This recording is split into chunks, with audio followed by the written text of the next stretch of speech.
Hi hello welcome to T T academy. അപ്പോൾ നമ്മളിപ്പോൾ നോക്കിക്കൊണ്ടിരിക്കുന്ന interview സീരീസിൽ ഇന്നത്തെ ക്ലാസ്സിൽ ഖാദർ കമ്മിറ്റിയെക്കുറിച്ചാണ് നമ്മൾ ഡിസ്കസ് ചെയ്യാൻ പോകുന്നത്.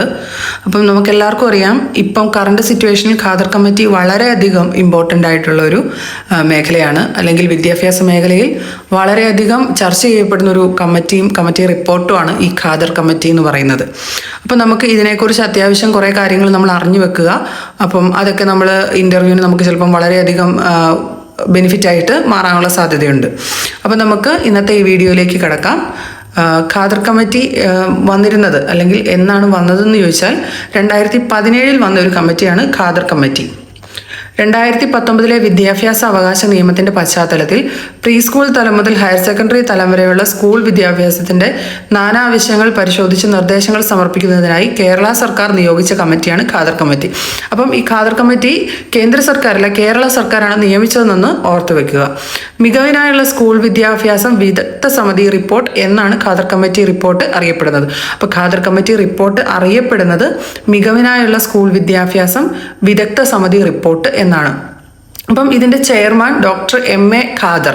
അപ്പം നമ്മൾ എല്ലാ കമ്മിറ്റികളെയും കണ്ട് നമ്മൾ കണ്ട ഒരു കാര്യമാണ്, ചെയർമാൻ അല്ലെ അധ്യക്ഷൻ്റെ പേരിലാണ് ആ റിപ്പോർട്ട് അറിയപ്പെടുന്നത്. അപ്പം ഈ ഖാദർ കമ്മിറ്റിയുടെ ചെയർമാൻ്റെ പേര് ഡോക്ടർ M.A. ഖാദർ. മറ്റംഗങ്ങളായിട്ടുണ്ടായിരുന്നത് G. Jyothichoodan, doctor C. Ramakrishnan. അപ്പം ഇത്രയും പേരായിരുന്നു ആ കമ്മിറ്റിയിൽ ഉണ്ടായിരുന്നത്. അപ്പം ഇനി ഖാദർ കമ്മിറ്റി വിഭാവനം ചെയ്യുന്ന വിദ്യാഭ്യാസത്തിൻ്റെ ലക്ഷ്യം എന്താണ്, അല്ലെങ്കിൽ ഇതിൽ വിദ്യാഭ്യാസത്തിൻ്റെ ലക്ഷ്യമായിട്ട് ഖാദർ കമ്മിറ്റി പറയുന്ന കാര്യങ്ങൾ എന്തൊക്കെയാണെന്ന് നമുക്കൊന്ന് നോക്കാം. വിദ്യാഭ്യാസത്തിന്റെ മുഖ്യ ലക്ഷ്യം എല്ലാ കുട്ടികളിലെയും മികവുകൾ കണ്ടെത്തി പഠനാനുഭവങ്ങളിലൂടെ അവ ഏറ്റവും ഉയർന്ന തലത്തിലേക്ക് വികസിപ്പിക്കാൻ ആവശ്യമായ അവസര തുല്യത ഉറപ്പാക്കുക എന്നതാണ്. അപ്പം അവസര തുല്യത, എല്ലാവരെയും മികച്ചതാക്കാനുള്ള അവസര തുല്യത കൊടുക്കുകയാണ് ഖാദർ കമ്മിറ്റി വിഭാവനം ചെയ്യുന്ന വിദ്യാഭ്യാസത്തിന്റെ ലക്ഷ്യം. പഠനത്തെയും അതുവഴിയുള്ള വികാസത്തെയും ലക്ഷ്യം വെക്കുന്ന വിദ്യാഭ്യാസ ക്രമത്തിൽ പ്രാധാന്യമുള്ള ഘടകങ്ങൾ സാമൂഹിക നീതി, പാരിസ്ഥിതിക അവബോധം, പൗരത്വബോധം, ദേശീയ ബോധം, അവകാശബോധം, ശാസ്ത്ര സാങ്കേതിക അവബോധം, ശാസ്ത്രീയ മനോഭാവം.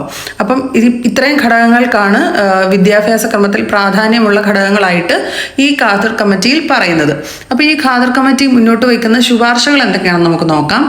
3 വയസ്സ് മുതൽ സ്കൂൾ പ്രവേശന പ്രായം 5 അല്ലെങ്കിൽ 6 വരെ കുട്ടികൾക്ക് പ്രീ സ്കൂൾ സംവിധാനം ഒരുക്കണം.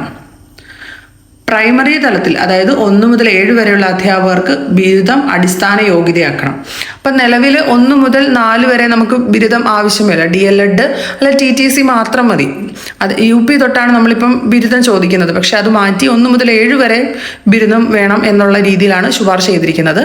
1 മുതൽ 4 വരെ ക്ലാസ്സുകളിൽ ക്ലാസ് അധ്യാപകർ തന്നെ കുട്ടികളെ നൈസർഗികമായ കളിവാസനയെ പ്രോത്സാഹിപ്പിച്ചാൽ മതിയാകും.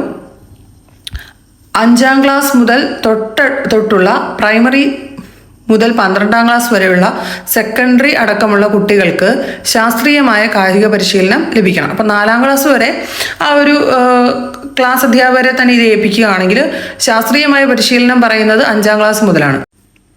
പ്രൈമറി മുതൽ സെക്കൻഡറി തലം വരെയുള്ള കുട്ടികൾക്ക് ശാസ്ത്രീയമായ കലാപരിശീലനം ലഭിക്കണം. പ്രൈമറി മുതൽ സെക്കൻഡറി വരെയുള്ള കുട്ടികൾക്ക് ശാസ്ത്രീയമായ തൊഴിൽ പരിശീലനത്തിനുള്ള അവസരങ്ങൾ ലഭ്യമാക്കണം. ശാസ്ത്രീയമായതും ചിട്ടയായതുമായ മോണിറ്ററിംഗ് ഹിസ്റ്ററി ഇടവേളകളിൽ നടത്തുന്നതിനായുള്ള ആസൂത്രണം ഓരോ അക്കാഡമിക വർഷത്തിലും ഉണ്ടാവണം. അപ്പം ഇത്രയും ശുപാർശകളൊക്കെയാണ് ഖാദർ കമ്മിറ്റി മുന്നോട്ട് വെച്ചിരിക്കുന്നത്. അപ്പം ഇത്രയും കാര്യങ്ങളൊക്കെ ഒന്ന് പഠിക്കുക, ഒന്ന് മനസ്സിലാക്കി വെക്കുക. ഇൻ്റർവ്യൂവിനായിട്ട് എല്ലാവരും തയ്യാറെടുക്കുക. Thank you for watching.